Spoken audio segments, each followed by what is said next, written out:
Attention citizens, nuclear strike imminent. Ladies and gentlemen, welcome back to another Fallout 76 video on the channel. I've just been sat here playing on the new Battlefield, testing it out and stuff, making sure I enjoy it, because that's what I play with my mates. And I realised there was an Inside the Vault that came out a couple hours ago, and I didn't even have a clue that it came out. Anyways, we're going to go straight over all of it, make sure there's some important stuff. There is a new video that I'm going to go over, react to, and talk about and stuff. I haven't seen it yet, so it will be all fresh, and you will be seeing my initial reaction and stuff to it. So I hope you all enjoy. If you do, hit the like button, subscribe, and let's dive straight into this week's Inside the Vault. Alright, so this is this week's Inside the Vault, ladies and gentlemen. So we've got Inside the Vault, Night of the Moth Dev Dive, and more. The Night of the Moth update is on its way to Fallout 76 on December the 8th. And this week we are sharing a closer look at some highlights from our patch in our latest Dev Dive video. We've also got details on double score, daily challenges this weekend, an upcoming week of bonus challenges, and a variety of in-game activities you can take part in during the following weekend. Read on to learn more. So the Night of the Moth is the new event thing that's coming into the game. It's been getting tested on the PTS and stuff, and it's coming, obviously, as we just said, December the 8th. Now, going on to this further, it says the Night of the Moth update is going to introduce the Mothman Equinox seasonal event, which will bring you up close and personal with the Mothman cult as you aid the enlightened in a ritual to summon the wise Mothman to Point Pleasant. This patch will also implement a wide variety of quality of life improvements ranging from nearby corpse looting to legendary loot sharing and beyond. We want to share a more in-depth look at the Night of the Moth update with you, so we sat down with senior quest designer Carl McKevitt and lead designer Don Etget to chat about all of this and more. Watch our latest Dev Dive video below to learn about the new seasonal event and improvements that are on their way. Now, I haven't seen this video. Hopefully it's not too long. Fingers crossed. Let's check it out, see what is going to be said and stuff in it. You know, what can you tell us about the actual flow of Mothman Equinox? The objectives, what we'll be doing, everything there. So the event takes place in Point Pleasant, of course, which is the home of the Mothman, and you help out a special sect of the cult, which is called the Mothman and the Wise Mothmans Enlightened. Some very creepy music that comes through, but they've actually added in some new NPCs. Now, I haven't bothered jumping on the PTS to actually test this out and play this. Probably should have, but I haven't. Never mind. Let's have a look. And the primary difference between them is that they worship the Wise Mothman instead of the other red-eyed Mothman that you experience throughout Appalachia. During the event, it's split into two phases. We've got the preparation phase, in which you help the cult prepare the grounds in order to summon the Wise Mothman, and then we have the ritual itself, in which the players experience some otherworldly effects of a special hallucinogenic dust in the air, while also protecting the ritual site from heretic cultists. To be fair, this is one of the biggest events that they've actually added into the game, like, so far. Like, it's been a while since we've had a new, like, I think the last one was, like, Earl, to be fair, and that was a while ago now. So this is, like, one of the biggest events that they've thrown in to the game in a long time. So hopefully, fingers crossed, it comes in smoothly and adds a bit of an excitement thing. It is a bit of a wonder that it is just a seasonal event. It's not a new event that's getting thrown in to be around all the time, but it is something exciting that's getting added in. That want to destroy it. You mentioned the Enlightened. What else can you tell us about them? Any characters you can discuss? So the Wise Mothman Enlightened are a separate sect of the Mothman cult. Players are probably used to by now fighting heretics throughout Appalachia, the normal Mothman cultists, as we call them. But the Wise Mothman's Enlightened are a new... They actually look really cool. They remind me of something of, like, Skyrim type. Like, this reminds me here, is like a picture from Skyrim, in my opinion. I like this little Mothman thing on them there, though. Their cult that is friendlier with players. But the specific difference between them is that they worship the Wise Mothman, who has purplish, pinkish eyes. Players have probably met him during the Path to Enlightenment event that's currently in the game. But they see him as kind of a guru and a teacher. And they do not follow the red-eyed pretenders, as they call them, or the normal Mothmen that you see throughout Appalachia. Red-eyed pretenders. It's weird that there is so many Mothmen, isn't it, really? You'd think it's meant to be one cryptid, yet there's so many different variants of it. Strange. Very cool. Or is it meant to be unencrypted? Who knows? You know, we've been having a lot of fun with this event in our internal playtesting, but it's also available in the public test server, and we've seen a lot of great feedback from the community there. For people who haven't had a chance to try it out in the PTS, is there any advice or words of wisdom you can share with them about it? So the best advice I can give for the preparation phase is to look to the rooftops when trying to find the totems. We added some special effects to make them a little bit easier to spot, but just generally looking up will help you find those. During the defense phase, things get a little bit more interesting. You have to protect multiple pyres at once. At first you'll only have to protect one, but then you'll protect two and eventually three. And the thing to keep in mind is that once the second pyre goes under attack, To be fair, this looks like something that's a lot more enjoyable than the stereotypical seasonal events like, say, like the cook-off, Graham's cook-off. The actual cook-off itself is a terrible, boring event. But then if you look at that one there, where it's got like lots of defensive stuff, you're actually fighting things. Yes, you've got like primal cuts and stuff for the cook-off, but like with a meat week. But with that there, it actually looks a lot better how you've got these different places, you've got these different levels of the event. And this will be on like each hour, kind of like fashion and stuff. So definitely exciting stuff attack on the way. first pyre will not stop.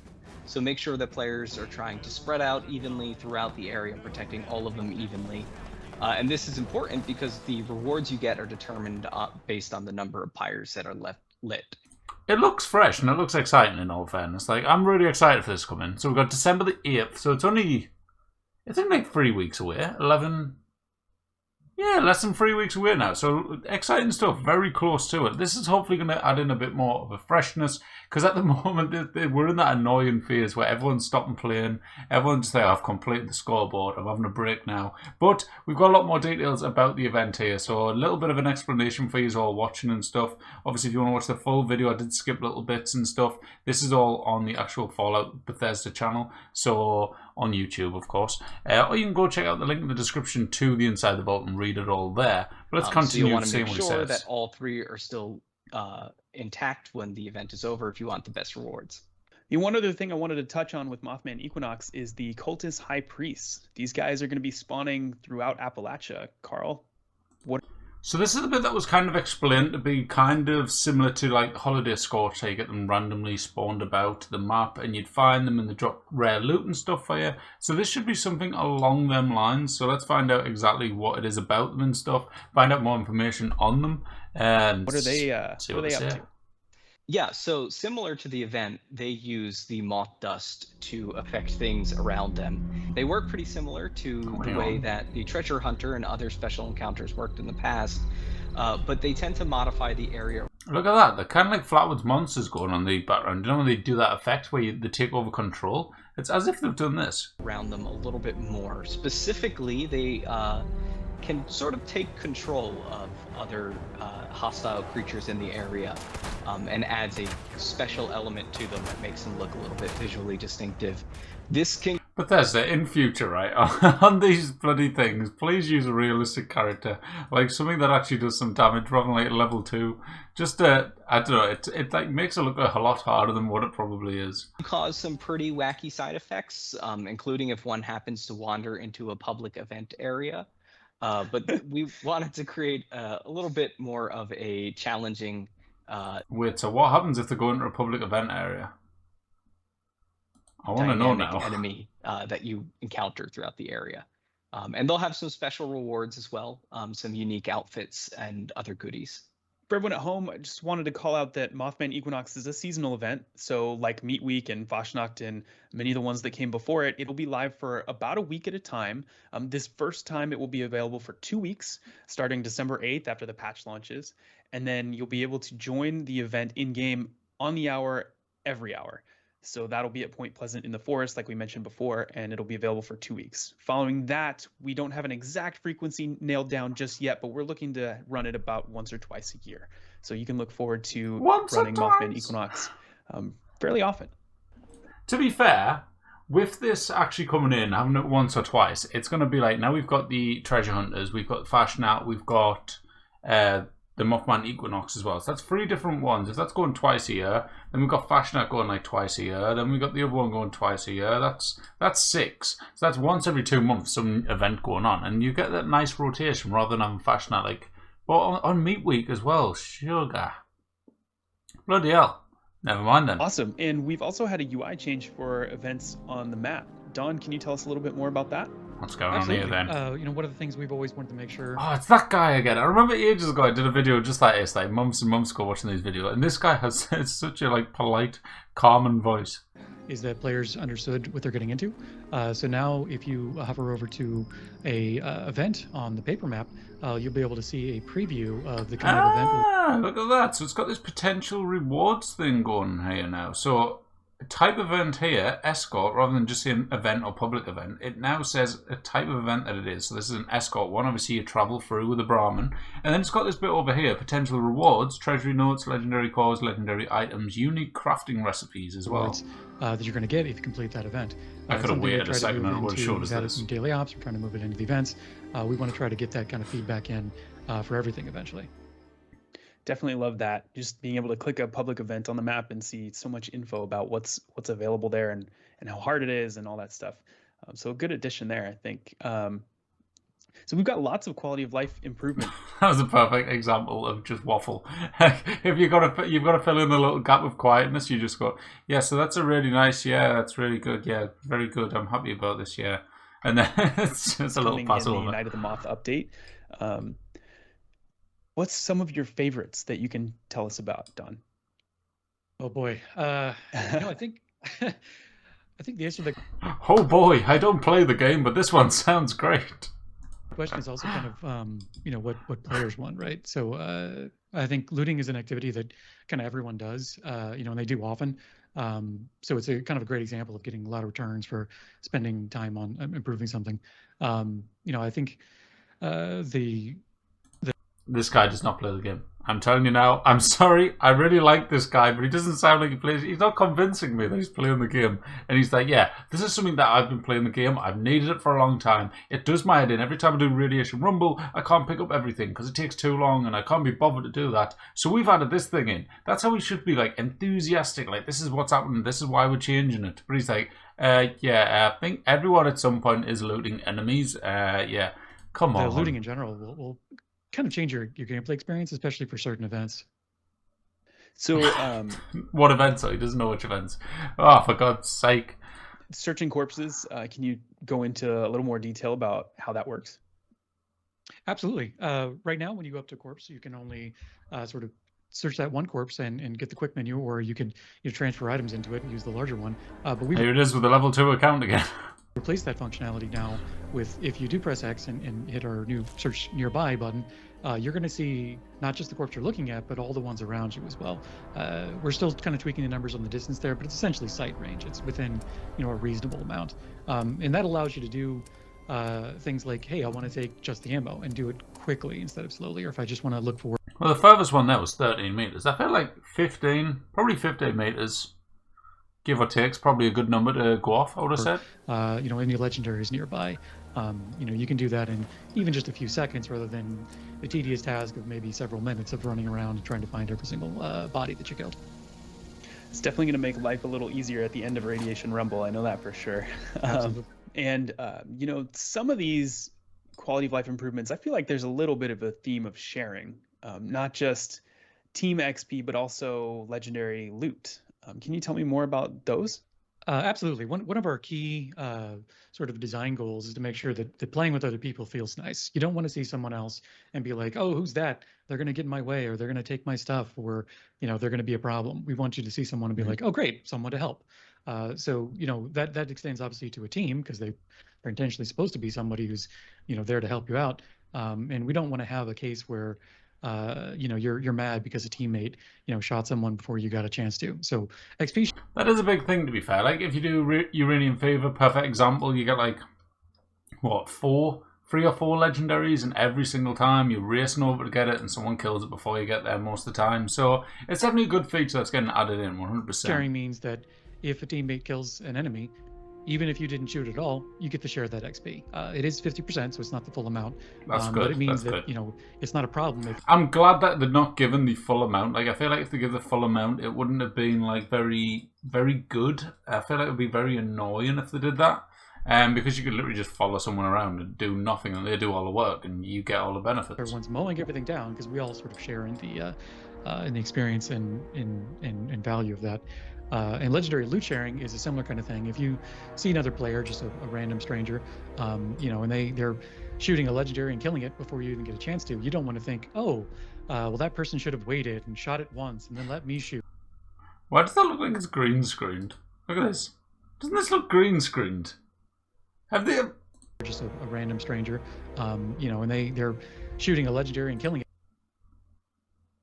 Does this look green screened or anyone else? Right? Before you even get a chance. Look how perfectly cut out this is. That is 100% green screened. It's gotta be. You don't want to think, oh, well, that person should have waited and shot it once and then let me shoot. You know, that's not necessarily a fun experience. So if you can see that legendary, if you can engage into it, we're just gonna, you know, be generous to you and say that you get to share in the loot as well. And obviously, hopefully, you do contribute.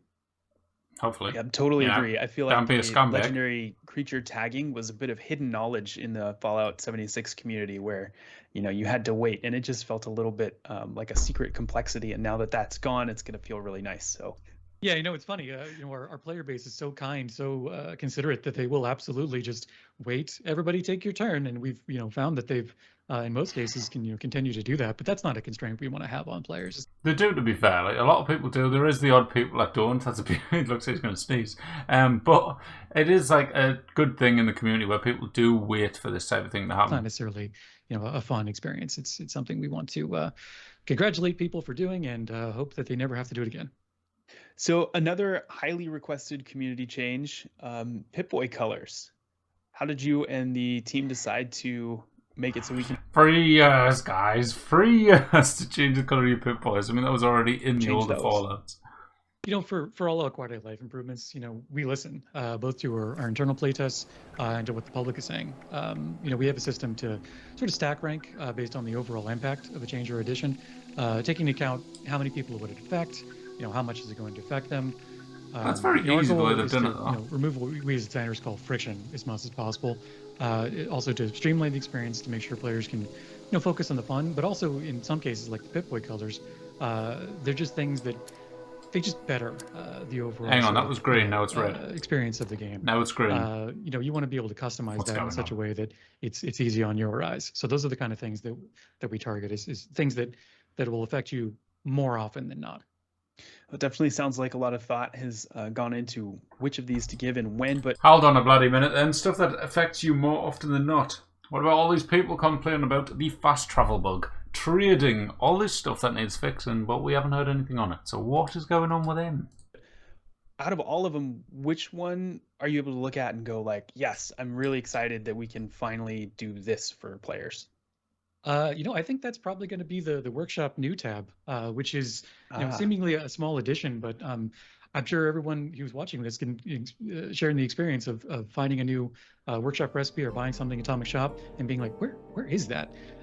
It's something where, you know, once it's in the game, everyone will be like, oh, wasn't that always there? But people that join later, but no, we had added that because it was one of those friction points that I was talking about. This is really good. It took everyone a long time to find bits and bobs, especially like the popcorn machine. I know a lot of people wasn't there, but to have something that added in where it actually shows you the new area and stuff is very good. Where there's always a moment there where it's like, damn it, I wish I could just find this easier. And that's the kind of stuff we like to get in and remove that friction.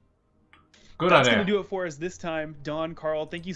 Alright, well there's that, guys. That was the video keeping us all up to date with all the new details on the UI improvements. There's not really, if you think, we haven't really had anything new since July when we had Steel Rain, Steel Dawn, whichever one it was. I always get mixed up between the two names. But thinking about it, considering we haven't had much new stuff, we're having Pip-Boy Colors, Corpse Looting, new tab in camps. I can't remember the other one. But there's them, and there's a new event coming, which is obviously a big one. Very good, very exciting, that one. But in terms of quality of life, there's not that many really. There's like 3 or 4 things that's coming in changing. Not as big as the last one, but the last one we got lots of cool stuff getting thrown into it. But it's all positive changes, I suppose. Just does take a while for Bethesda to actually bring us all these positive changes. I wish it was a little bit quicker. Now, on top of all of that, guys, we've also got the extra score in this This starting until, oh no, it's on right now, I think. Our adventures for the Unstoppable in Season 6 are going to come to an end when we release the Night of the Moth update next month. Give your rank a boost by earning double the usual score from all the daily challenges you complete this weekend until November the 22nd. So it's on right now until the 22nd. Get yourself some double score. And on November the 23rd, we're adding some bonus weekly challenges to the lineup to help you rank up, claim rewards, and put a stop to the devious diabolicals once and for all. Right, double score began yesterday, bloody blah, it's until then. There's also Thanksgiving weekend activities. We've got Murmur. What's going on with Murmur?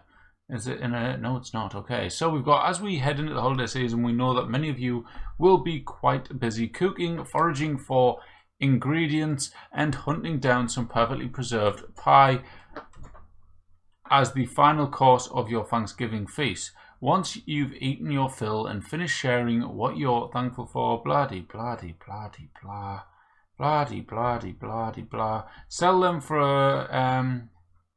alright, so you're getting double the caps, and normal, yeah, normal daily maximum caps is doubled. Similarly, if you've got legendary script, that's also doubled. By the sounds of it, is what you're after. Then you can head to the nearest legendary exchange machine. This is so long-winded for just saying bloody double caps, double script. And also you get 25% off the usual prices at Murmur. Just list 3 bullet points, Jesus. Anyways, that is that, guys. Oh, it all says here. Lovely, good job. Normally. Okay, next week many in our studio will be spending some time with their families for Thanksgiving, so we will not have an article on November the 25th. When we return the following week, we're planning to take a closer look at Fallout 76 Season 7, including new rank up rewards, previews to all those who celebrate Thanksgiving. We hope you have a wonderful holiday and that you're able to share it with your loved ones. Until next time, we'll see you in Appalachia. So that is this week's news, guys. It is a very long-winded video. I'll try and cut it down as much as we can. At the minute, we're on 26 minutes, which is a long amount of time. Hugo's constantly jumping up, trying to get a bloody fuss, and he's doing my editing because I'm trying to record. But yes, Hugo's here. So yeah, there's that. Cheers, mate. We've got the double caps, the double score. You've also got Pavia Seal. You've got the Season 7 news coming up in a couple of weeks. And we've got the new Night of the Moth update coming on December the 8th, which will mark the end of this season. And that's pretty much that, guys. So I hope you guys all did enjoy. If you did, hit the like button. Hopefully it wasn't too boring for you, because it was a bit boring for me. Not going to lie. There's a couple of exciting stuff, but I wish it was just listed. I don't know. I suppose it was good to see it visually in the video and stuff, some of the aspects of the new event and stuff like that. But yeah, that's that. Thanks for watching, guys. I'll see you later. Bye-bye. Attention, citizens. Nuclear strike imminent.